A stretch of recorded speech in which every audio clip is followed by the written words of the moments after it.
Good morning, students. In this session, we will cover few topics of national income accounting, and those topics are measurement of national income. There are three methods of calculating national income. First method is product method, and other name of product method is value added method. Second method of calculating national income is income method, and third method of calculating national income is expenditure method. In this session, we will cover only first method, that is product method or value added method. Next, we will cover steps involved in calculation of national income by product method, and what are the precautions that we should consider while calculating national income by product method. And we will discuss few numericals of product method of calculating national income. So we will begin with the measurement of national income by product method. Before starting, I will recall you the topic of circular flow of income.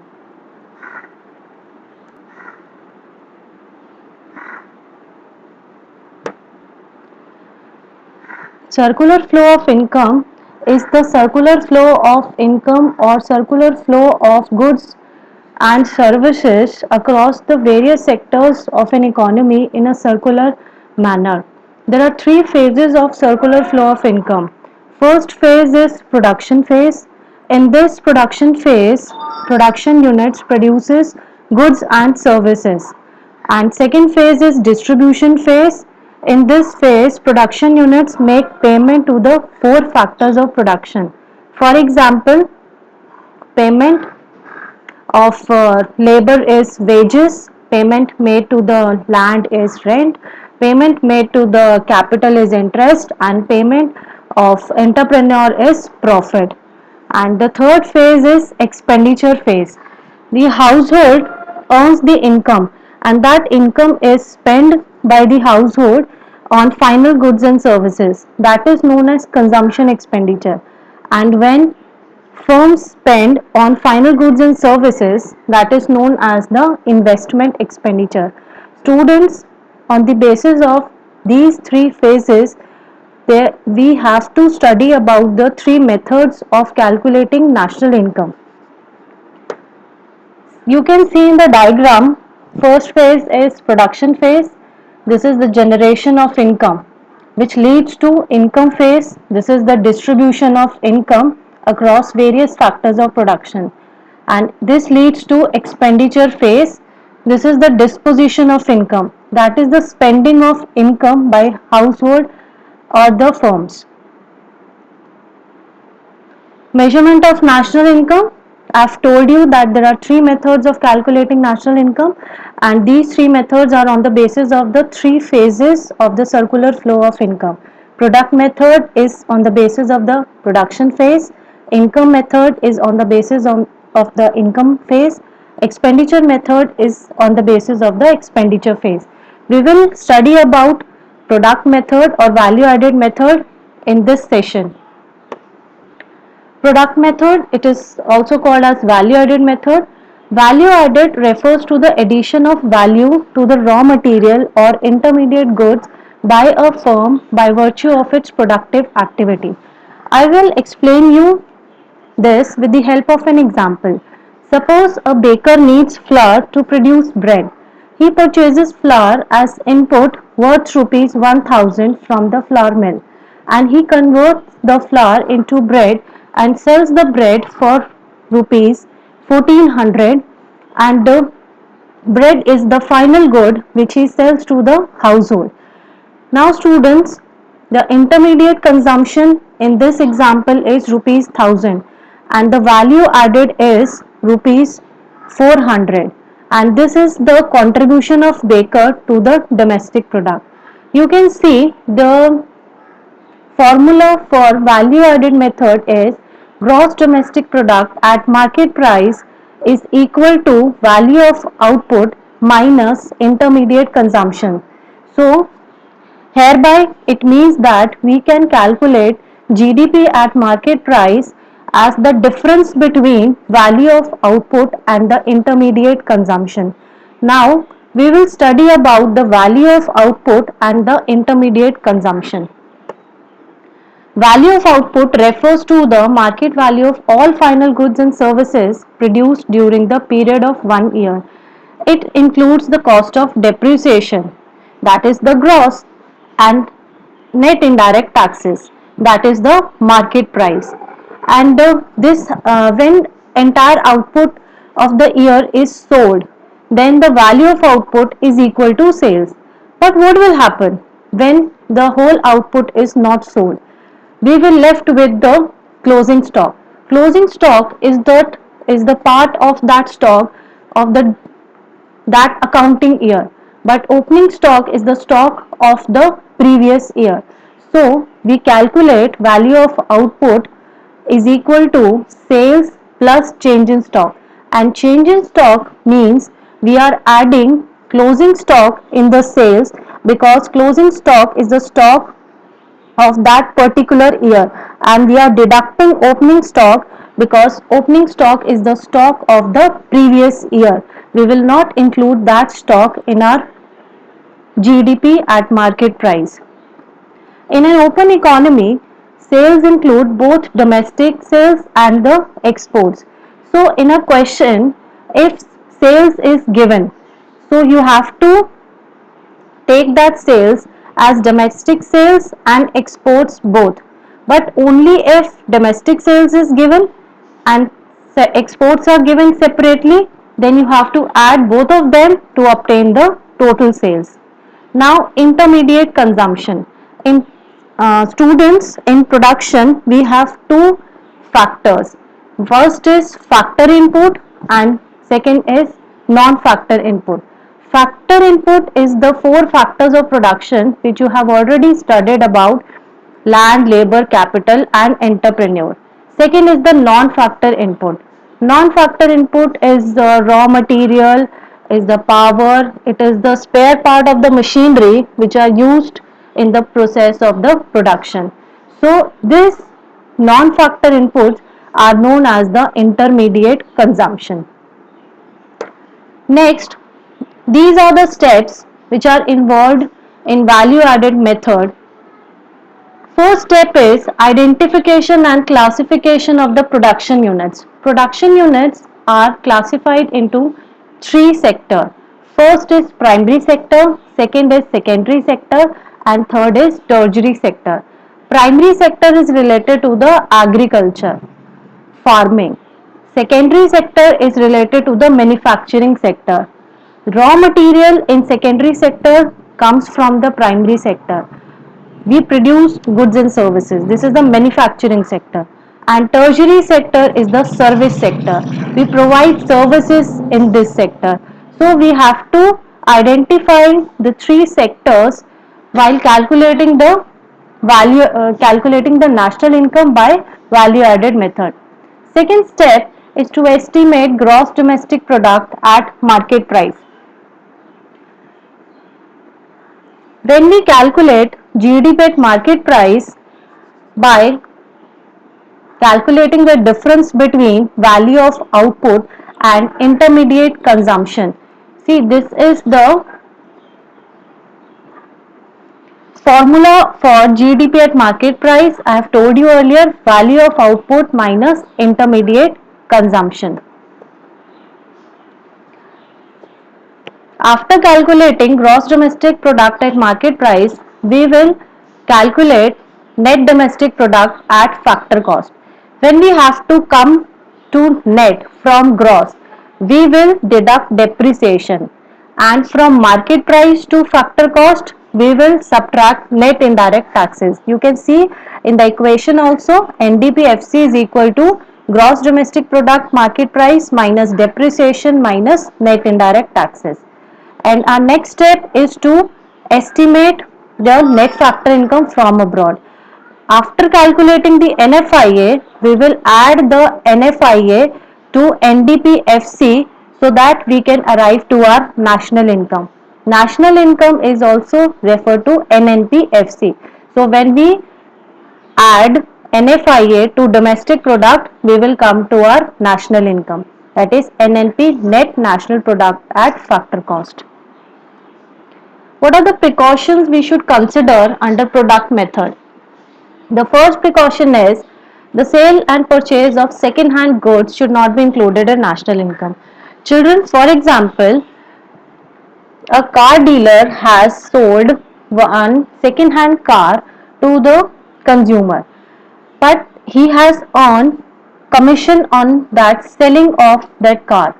So the value of car will not be included in the national income, but commission earned by the dealer will be included in the national income because it is the fresh income of that year. So remember, sale and purchase of second hand goods will not be included in national income, but commission or brokerage earned on those transactions will be included in the national income. Second precaution is value of intermediate goods. Intermediate goods or intermediate consumption. This is the cost of non-factor input. It is not included in the national income. We take only the value of final goods because if we take the value of intermediate goods, it leads to the overestimation of national income. So the value of intermediate goods is not included in the national income. Next, domestic services are not included in national income.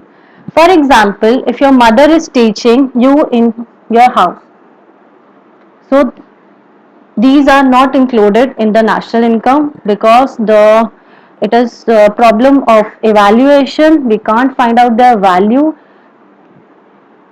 Next, the value of retained goods for self-consumption. Goods for self-consumption are included in national income. For example, farmer has the wheat left after selling in the market. So he consumed that wheat in his house. That value of wheat will be included in the national income. Children, remember that services for self-consumption is not included in national income, but goods for self-consumption are included in national income. Imputed rent of owner-occupied house is included in national income because he is paying that rent to himself. So it will be included in the national income. Next, problem of double counting.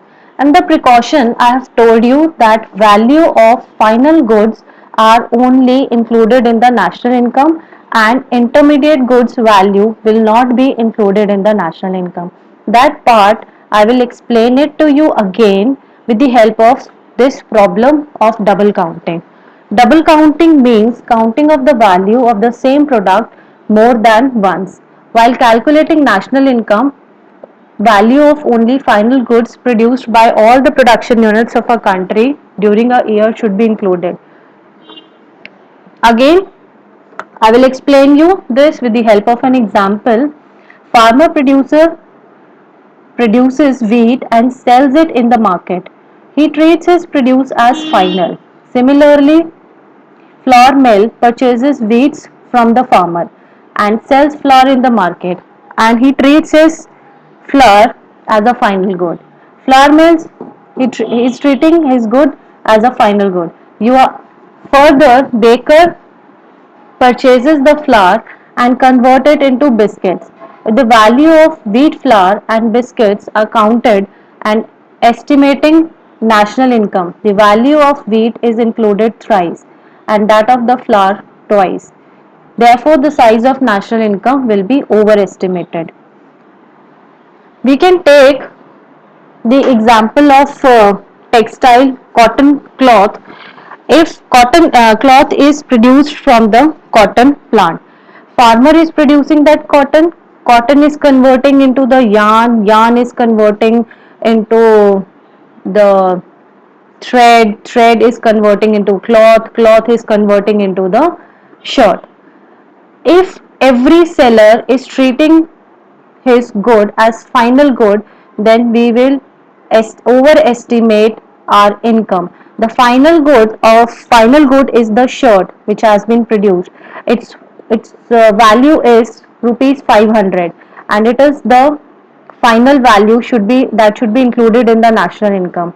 If every seller of the raw material is taking the good as final, and we are taking a considering it into the national income, then we are overestimating our national income. So final good was the shirt and worth rupees 500, and the amount of 500 should be included in the national income, not the value of the raw material for the that was used for producing the final good. There are ways of avoiding double counting. Problem of double counting can be avoided by two methods. First is final product approach. According to this method, value of only final goods are included in the estimation of national income. But in practice, double counting still occurs unintentionally in the final product approach, because every producer is treating his product as a final product.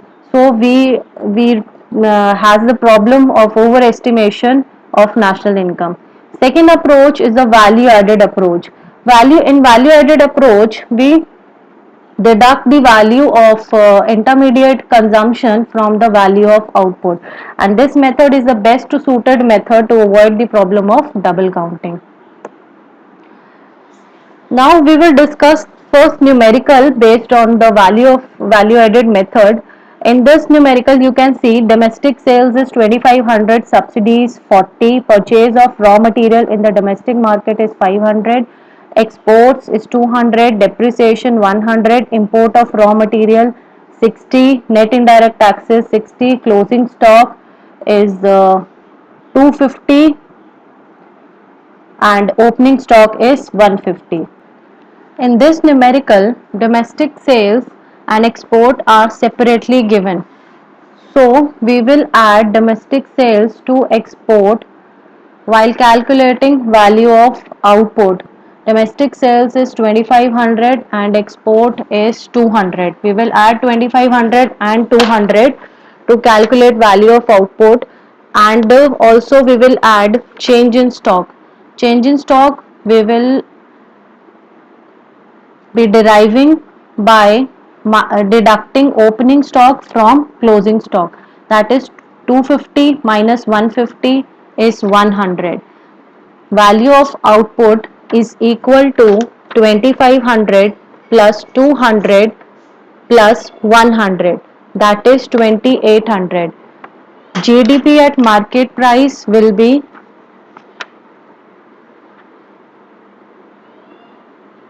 2800 minus 500 minus 60, that is 2240. And when we have to reach at NDP at FC, we will subtract depreciation and net indirect taxes. Depreciation is 100 and net indirect taxes is 60. Children, in this question there is no net factor income abroad is given, so we will not consider that, and the net value added NNP at factor cost is 2180.